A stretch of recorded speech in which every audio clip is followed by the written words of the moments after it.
सहारनपुर के संधर्म में सहारनपुर धर्म समाज के आंदोलन से बहुत पुराना जुड़ा हुआ है, बहुत पुराना। मुझे अगर मैं ठीक से मुझे याद नहीं है तो शायद 40 साल पहले, पता नहीं यहाँ कोई मोहल्ला है बंदरिया है, वहां एक परिवार होता था, मियाँ बीवी दोनों, जो प्रभु ऋषिनाथ जी के साथ जुड़े हुए थे। यानी उस वक्त से सहारनपुर में धर्म समाज का आंदोलन है। फिर उसके बाद और भी हुआ, हम एक साइकिल रैली लेके भी आए, चंडीगढ़ से चले साइकिलों पे, सहारनपुर होते हुए ऋषिकेश गए, यहां रात हुए। और लोग भी कई काम कर रहे, हमारे अलावा भी कर रहे हैं। मगर अंतिम भजन जो कहा गया यहां पर, मैंने उसकी लाइन लिखने की कोशिश की थी कि क्या था वो अंतिम भजन। क्यों भटक रहे उन राहों से, यही लाइन थी, क्यों भटक रहे उन राहों से जो बाबा साहब ने दिखाई। इतने आंदोलन रहे हैं 40 साल से, तो मुझे याद है, उससे पहले भी होगी,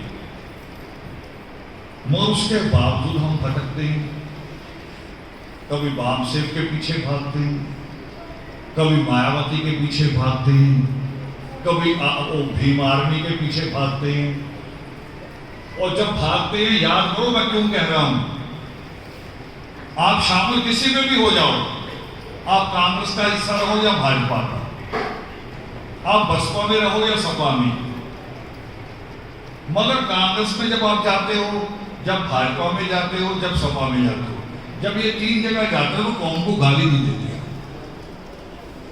जब इन 3 जगह जाते हो, कांग्रेस में, भाजपा में, सपा में, तब आप कौम को गाली नहीं देते। मगर जब आप जाते हो बसपा में, बामसेव में, भीम आर्मी में, तो पहली गाली कौम को देते हो। इससे घटिया बात कोई और हो सकती है कि जहां पैदा हुए हो उसको गाली देना सीख जाते हो। भाई क्यों? ठीक है, हमारे पास नॉलेज कम है, हमने अभी कई चीजें नहीं देखी, कई किताबें नहीं खोली होगी, नहीं पता होगी, मगर गद्दार हमारी कौम कभी नहीं रही, कभी भी नहीं रही। कोई लड़ाई आप कर, मेरे किसी जमीन पे है ना, मेरठ की लड़ाई किसने शुरू की थी? माता दीन भंगी ने, पांडे ने नहीं, वो झूठ है, मंगल पांडे ने नहीं की। यार मंगल पांडे तो वैष्णव रहा होगा ना, उसको कैसे पता चला कारतूस को चर्बी गाय की है कि सूअर की? ये कौन बता सकता है? ये तो हमारा आदमी बता सकता है। माता दीन भंगी ने शुरू की थी, कभी गद्दार नहीं रही हमारी कौम। मगर उनकी किताबों में जो किताबें बामसेव वाले लिखते हैं, जो बसपा के जब सम्मेलन होते वहां स्टॉल लगे होते हैं, उन किताबों में हमें गद्दार लिखा होता है। जबकि गद्दार वो कौम है जो आज हमारे साथ गद्दारी कर रही है। और उनको बाबा साहब अम्बेडकर ने गद्दार लिखा, मैं नहीं कह रहा, बाबा साहब अम्बेडकर ने गद्दार लिखा है कि हर बार ये कौम गद्दारी करती है। और हमारी वफादारी बता देता हूं मैं अभी। जब बाबा साहब अम्बेडकर ने कहा कि मेरी कौम का हिस्सा भी दो, राजे अपना हिस्सा मांग रहे थे, सारे राजे मांग रहे थे, ग्वालियर वाले, भोपाल वाले, हर राजा हिस्सा मांग रहा था। तो बाबा साहब ने कहा हमारा हिस्सा भी दो। मुसलमान हिस्सा मांग रहा था, सिख भी मांग रहा था, बाबा साहब ने कहा फिर हमारा भी दो। बाबा साहब ने क्या मांगा? अलग देश नहीं मांगा, पैसा नहीं मांगा, जमीन नहीं मांगी, बराबर का अधिकार मांगा कि अधिकार बराबर। 2 वोट मांगे बाबा साहब अम्बेडकर ने कि 1 वोट से हम आपको चुनेंगे, 1 वोट से हम अपना कैंडिडेट चुनेंगे। हमारा कैंडिडेट हमारी वोट से जाएगा, इसके खिलाफ गांधी ने मत रख दिया, इसके खिलाफ कि नहीं, ये नहीं मैं होने दूंगा। जब गांधी ने मत रखा तो बाबा साहब अम्बेडकर के ऊपर प्रेशर पड़ना शुरू हुआ। सारे अखबारों ने बाबा साहब अम्बेडकर के खिलाफ लिखना शुरू किया, जगह जगह नारे लगने लगे, भीमराव अम्बेडकर गद्दार है। पता कौन आया बाबा साहब अम्बेडकर के साथ? पंजाब की वाल्मीकि सभा। वो पंजाब ये नहीं जो आज आप देख रहे हैं, ये तो तीसरा हिस्सा भी नहीं है। वो पंजाब था जिसमें हरियाणा, हिमाचल प्रदेश, ये 3, और इससे बड़ा हिस्सा पाकिस्तान में लाहौर में बैठ के मीटिंग हुई वाल्मीकि सभा की कि इस वक्त हमें बाबा साहब अम्बेडकर के साथ खड़े होना है। और उस वक्त 2 राजधानी होती थी देश की, पहले कलकत्ता रहती थी, फिर शिमला आ जाती थी गर्मियों में। लाहौर से वाल्मीकि सभा ने सारे मेंबर इकट्ठे किए पंजाब के और शिमला पहुंच गए।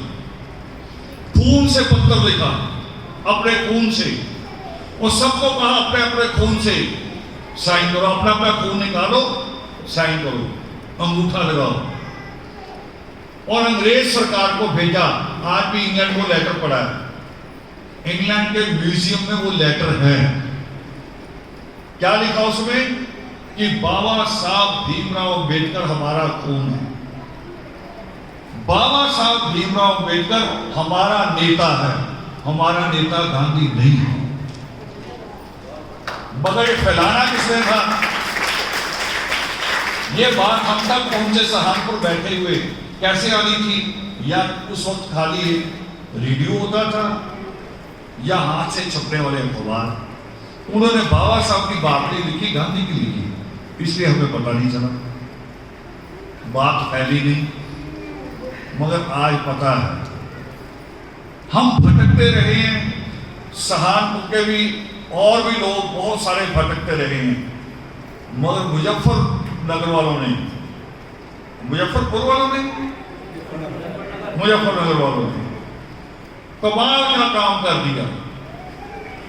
जब वो वहां पहुंचा, इस कौम का सबसे बड़ा दोषी दुश्मन वामन मेश्राम, उसकी गाड़ी को घेर लिया और जूते लेके खड़ी हो गई कि तो अब बोल के रखा परमात्मा वाल्मीकि के खिलाफ। ये जरूरत होनी चाहिए। जो बोले तो वाल्मीकि दयावान की जय। नहीं तो प्रगट दिवस ना मनाओ। अगर कोई परमात्मा को गाली देके चला जाए और हम सुनते रहे, फिर प्रगट दिवस मनाने का अधिकार ही नहीं। सिख के सामने कोई सिख गुरुओं के खिलाफ बोल सकता है? हजरत मोहम्मद साहब के खिलाफ कोई बोल सकता है? कोई राम के खिलाफ बोल सकता है? हम सुन लेते, हम सुन लेते। ये सुनना बंद करो, उसकी जुबान उसी वक्त बंद कराओ, जूता उठाओ। मुझे तो कुछ लोगों ने खाने को बुलाया था लंच पे, जलंधर में लंच पे बुलाया कि अकेले आएगा, हम 8-10 लोग इकट्ठे होकर उल्टे पुल्टे सवाल करेंगे। जैसे पहला सवाल किया, मैंने अपना शूज उठाया, टेबल पे रख दिया। पूछ लेना बिशन दास होता अभी जिंदा है, फेसबुक पे है, हमको फोन करके पूछ लेना ये बात। वो बगल में बैठे थे मेरे, कह रहे जी ये क्या है? मैं कह मेरी कौम अगर मुझे कोई सवाल पूछे, मैं 4 बार समझाऊंगा, कॉपी पे भी समझाऊंगा, ब्लैक बोर्ड पे भी समझाऊंगा, मगर तुम गद्दार हो। तुम जब पूछोगे तो जूते से समझाओ। बच्चा बच्चा भीम का भाषा अलग अलग भाषा से समझते सारे लोग, तो हमें वही करना होता है। तो आज का प्रोग्राम, हालांकि जगह बदलनी पड़ी, मुझे बताया साथियों ने, मगर इतना व्यवस्थित होगा, जगह बदलने के बाद भी इतना शांतिपूर्वक और इतनी अच्छी, बड़ा अच्छी किसे कहते हैं, जो क्लास सबसे ज्यादा आराम से बात सुनी, सबसे अच्छी क्लास, सबसे अच्छा योगामृत आज का रहा है। इसके लिए आप सबको बहुत बहुत धन्यवाद। जय